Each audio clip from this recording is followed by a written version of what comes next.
सभी विद्यार्थियों को गुड इवनिंग। तो आज पार्ट नंबर अपने EORO एग्ज़ाम के लिए अभी बहुत ही नज़दीक इसकी डेट आ चुकी है। तो अपने बस एक दो दिनों के अंदर एक बार फिर इनके जो क्वेश्चन बचे हैं उनको रिवाइज कर लेते हैं। तो आज अपने EORO एग्ज़ाम के लिए पार्ट नंबर 11 नंबर मैं लेकर आया हूँ।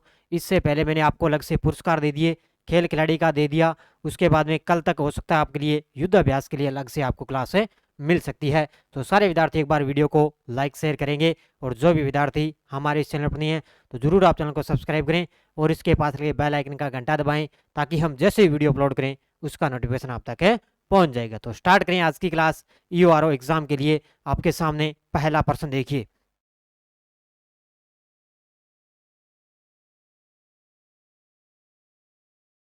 पहला प्रश्न देखो, किस देश ने 25 वर्षों में पहली बार महिलाओं के लिए सैन्य सेवा शुरू की है? किस देश ने 25 वर्षों के अंदर पहली बार महिलाओं के लिए सैन्य सेवा शुरू की है? तो ये की है कोलंबिया ने। किसने की है?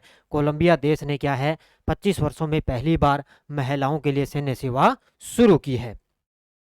दूसरा प्रश्न देखो, महिलाओं के लिए अधिक अवसर देने के लिए चौथी महिला नीति किस राज्य में पेश होगी? यानी कि महिलाओं को अधिक ज़्यादा से ज़्यादा इनको अवसर लाभ देने के लिए किस राज्य के अंदर चौथी महिला नीति जारी की गई है? ये की गई है, ध्यान रखना, महाराष्ट्र के अंदर। किस राज्य में की गई है? महाराष्ट्र के अंदर ये चौथी महिला नीति जारी की गई है। अगला देखो, किसने मुंडका उपनिषद द गेटवे टू इटर्निटी पुस्तक के विमोचन की घोषणा किसने की है? तो ये पुस्तक है मुंडका उपनिषद द गेटवे टू इटर्निटी पुस्तक के विमोचन की घोषणा किसने की है?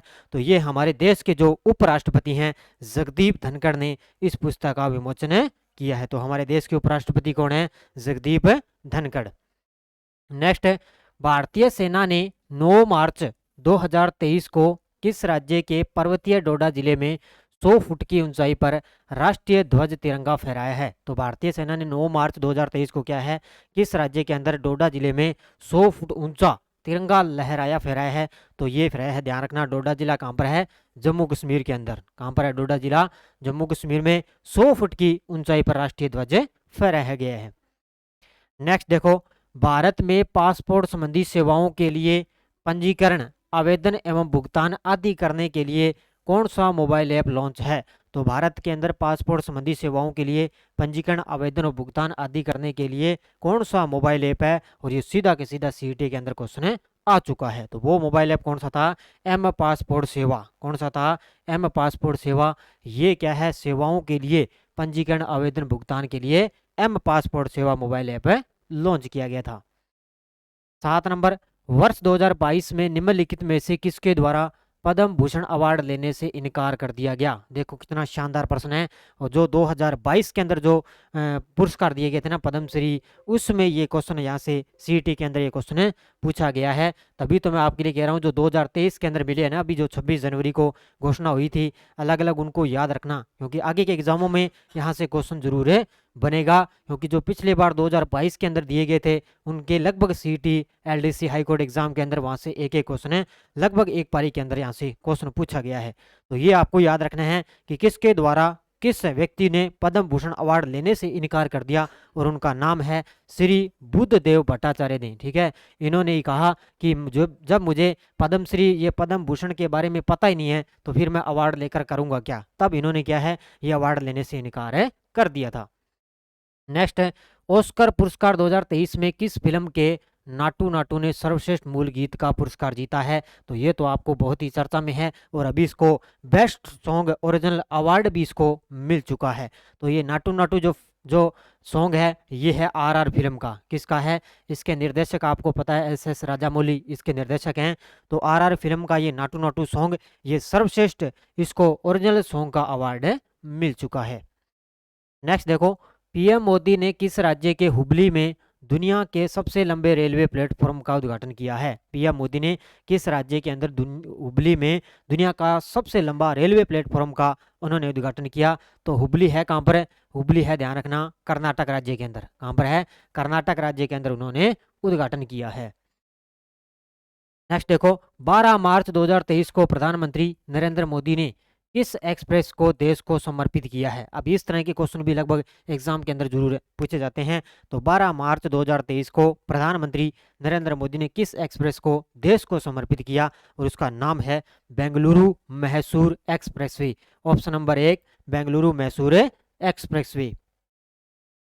इसरो के भूसंकलन सूचकांक में कौन सा जिला शीर्ष स्थान पर स्थित है।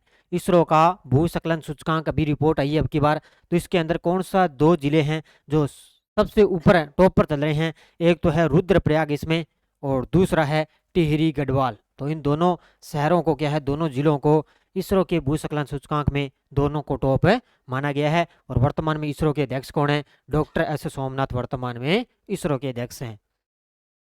अशोक लेलैंड ने किस राज्य के संयंत्र में सभी महिलाओं की उत्पादन लाइन का अनावरण किया है। अशोक लेलैंड एक कंपनी है, उन्होंने किस राज्य के संयंत्र में सभी महिलाओं की उत्पादन का अनावरण किया, और ये कहाँ पर किया इन्होंने, तमिलनाडु के अंदर। कहाँ पर है, तमिलनाडु राज्य में।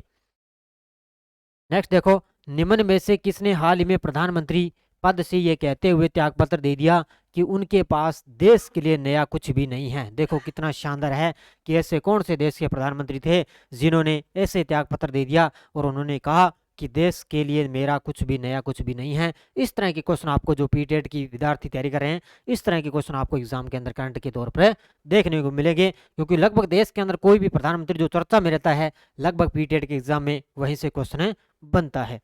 तो इसका उत्तर हो जाएगा जेसिंडा आर्डन। कौन थे वो, जेसिंडा आर्डन। ये प्रधानमंत्री, इन्होंने कहा कि इन्होंने त्यागपत्र दे दिया कि मेरे पास देश के लिए नया कुछ भी नहीं है।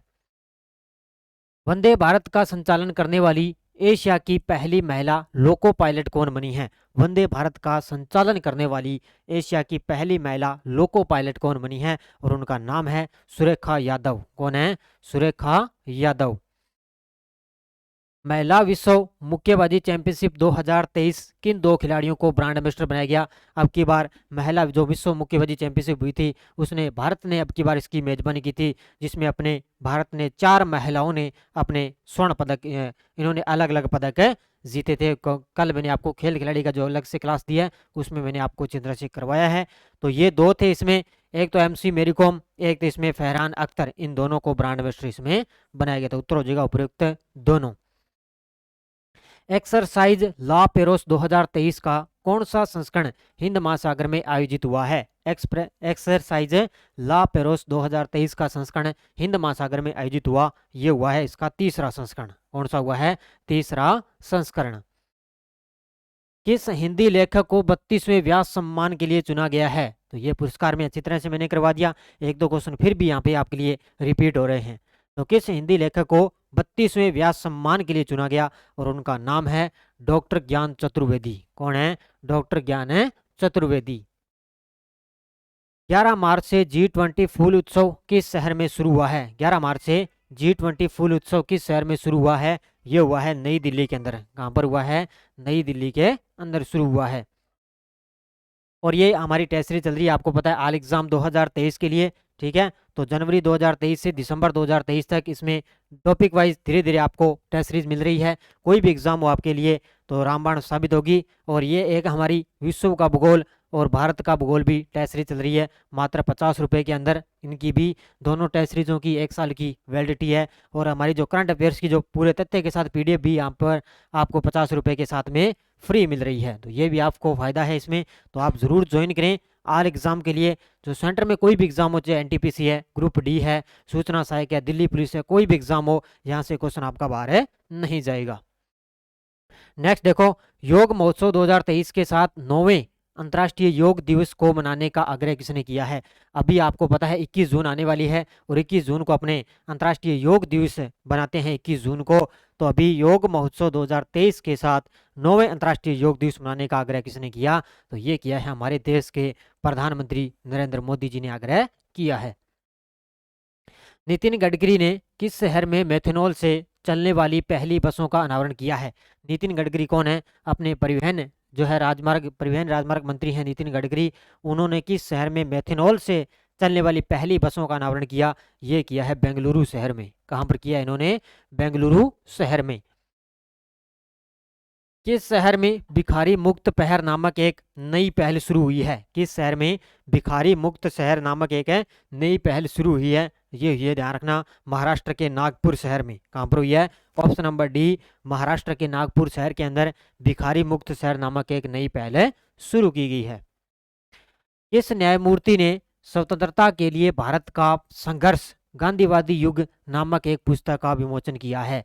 किस न्यायमूर्ति ने स्वतंत्रता के लिए भारत का संघर्ष गांधीवादी युग नामक एक पुस्तक का विमोचन किया है? ये किया है, ध्यान रखना, वी राम सुब्रमण्यम ने। Option number C, V Ram Subramanyam ने।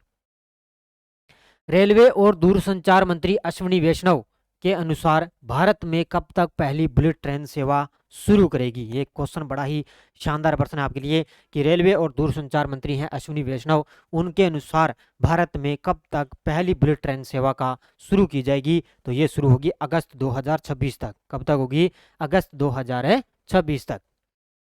भारत और किस देश के बीच में संयुक्त युद्ध अभ्यास बोल्ड कुरुक्षेत्र जोधपुर में संपन्न हुआ है? तो राजस्थान के अंदर जोधपुर में भारत और किस देश के बीच में बोल्ड कुरुक्षेत्र जोधपुर में अभ्यास संपन्न हुआ है? तो ये हुआ है भारत और सिंगापुर के बीच में। किसके बीच है? भारत और सिंगापुर के बीच। भारत सरकार ने किस केंद्र शासित प्रदेश के लिए 1,18,500 करोड़ रुपए का अलग से बजट पेश किया है? तो भारत सरकार ने किस केंद्र शासित प्रदेश के लिए 1,18,500 करोड़ रुपए का अलग से बजट पेश किया है? तो हमारी जो वित्त मंत्री हैं निर्मला सीतारमण, उनके द्वारा बजट पेश किया जाता है। तो उन्होंने किया है जम्मू कश्मीर के लिए। किसके लिए? जम्मू कश्मीर केंद्र शासित के लिए अलग से बजट पेश किया जाता है। इस संगठन ने 40 वन वेब इंटरनेट उपग्रहों को लॉन्च किया है। अब ये इस तरह के एग्जाम में आपके लिए क्या है, ये सीधा नाम दे दिया जाएगा और ये किस संगठन का है, बस इतना ही पूछा जाता है। 40 वन वेब इंटरनेट उपग्रहों को लॉन्च किया है, तो ये किया है स्पेस एक्स ने। किसने लॉन्च किया है? स्पेस एक्स के द्वारा 40 वन वेब इंटरनेट उपग्रहों को लॉन्च किया है। युवा कार्यक्रम एवं खेल मंत्री अनुराग सिंह ठाकुर ने किस राज्य में 40 खेलो इंडिया केंद्रों का शुभारंभ किया है? तो हमारे खेल मंत्री हैं अनुराग सिंह ठाकुर, उन्होंने किस राज्य के अंदर 40 खेलो इंडिया केंद्रों का शुभारंभ किया है? ये किया है जम्मू कश्मीर ने। ठीक है, कहाँ पर किया है? जम्मू कश्मीर के अंदर 40 खेलो इंडिया केंद्रों का शुभारंभ किया गया है। भारत का पहला drone air traffic management system किसके द्वारा लॉन्च किया गया? भारत का पहला drone air traffic management system किसके द्वारा लॉन्च किया गया? तो हमारे जो परिवहन मंत्री कौन है? परिवहन मंत्री हैं राजनाथ सिंह हैं, उनके द्वारा ये लॉन्च किया गया है। प्रधानमंत्री की अध्यक्षता में केंद्रीय मंत्रिमंडल ने भारत के 22वें विधि आयोग का कार्यकाल कब तक बढ़ाया है? तो आप मुझे कमेंट में बताओगे कि 22वें विधि आयोग के वर्तमान में अध्यक्ष कौन है? तो जिसका अध्यक्ष जो है अध्यक्षता में इनका कार्यकाल को बढ़ा दिया गया है, तो इनका कार्यकाल बढ़ाया है अगस्त 2024 तक। कब तक है? अगस्त 2024 तक। और वर्तमान में 22वें विधि आयोग के अध्यक्ष हैं ऋतुराज अवस्थी, जिनका कार्यकाल अब कितना बढ़ा दिया? अगस्त 2024 तक। नेक्स्ट देखो,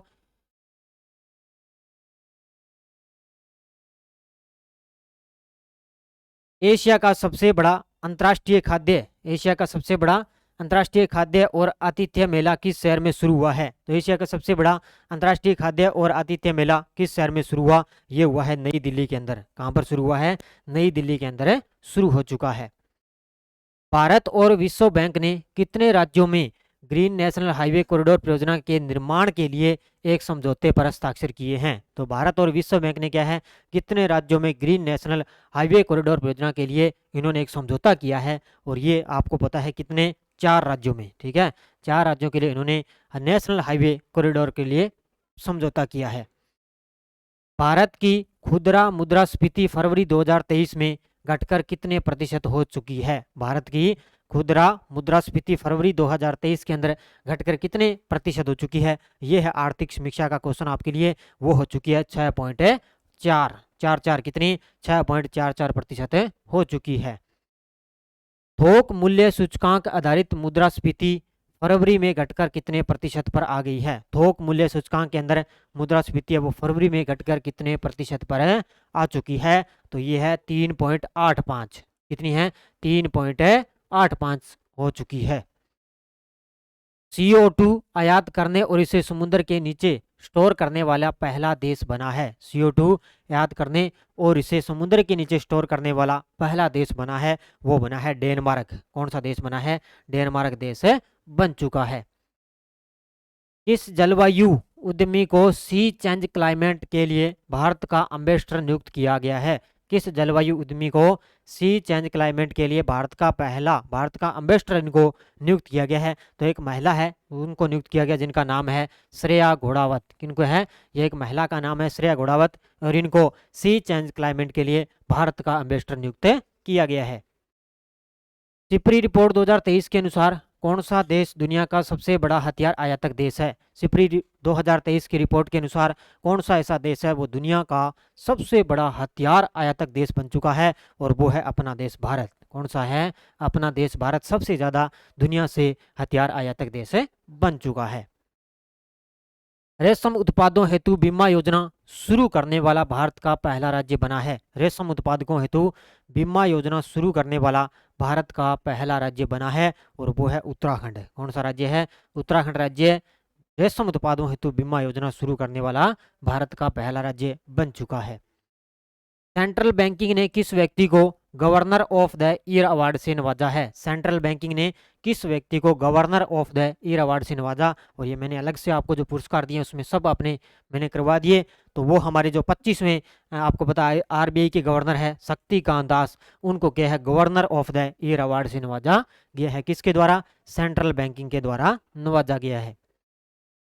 भारतीय सेना का कौन सा हेलीकॉप्टर अरुणाचल प्रदेश के मांडला पहाड़ी इलाके के पास दुर्घटनाग्रस्त हो चुका है? अब कोई भी हेलीकॉप्टर है, उसका नाम आपको पता है, कोई भी क्रैश हो जाता है। अभी कल परसों ही आपको पता है राजस्थान के हनुमानगढ़ जिले में MiG-21 क्रैश हो चुका था, जो लगभग एग्जाम के अंदर इनका नाम पूछ लिया जाता है, अभी कौन सा हेलीकॉप्टर है वो क्रैश हो चुका है। तो नाम आपको याद रखने हैं। तो अभी पिछले दिनों में भारतीय सेना का एक हेलीकॉप्टर है, वो अरुणाचल प्रदेश के मांडला पहाड़ी में वो क्रैश हो चुका है, जिसका नाम था चीता। क्या नाम था? चीता उसका नाम था, क्योंकि जो LDC हाई कोर्ट का एग्जाम हुआ था उसमें दो जो लगभग हेलीकॉप्टर जो क्रैश हुए थे उनके नाम पूछे गए थे। नेक्स्ट देखो, वोएकॉम 18 ने किस भारतीय खिलाड़ी को अपना ब्रांड एम्बेसडर बनाया है? वोएकॉम 18 ने किस भारतीय खिलाड़ी को अपना ब्रांड एम्बेसडर घोषित किया? ये किया है MS धोनी को। किसको किया है? MS धोनी को नियुक्त किया है। तो ये आपके लिए क्वेश्चन इतने थे, मैंने 48% थे आज की क्लास में EORO एग्जाम पार्ट नंबर 11। कल अपने चर्चा करेंगे, जितने भी युद्ध अभ्यास हो चुके हैं उनकी अपने चर्चा करेंगे। तो सारे विद्यार्थी एक बार वीडियो को जाते जाते लाइक शेयर करेंगे। निरंतर आप पढ़ते रहिए, अध्ययन करते रहिए, और सुबह आपको पता है मेरी 6 बजे आपको इंडिया करंट की क्लास मिलती है। तो सभी विद्यार्थियों को जय हिंद, धन्यवाद।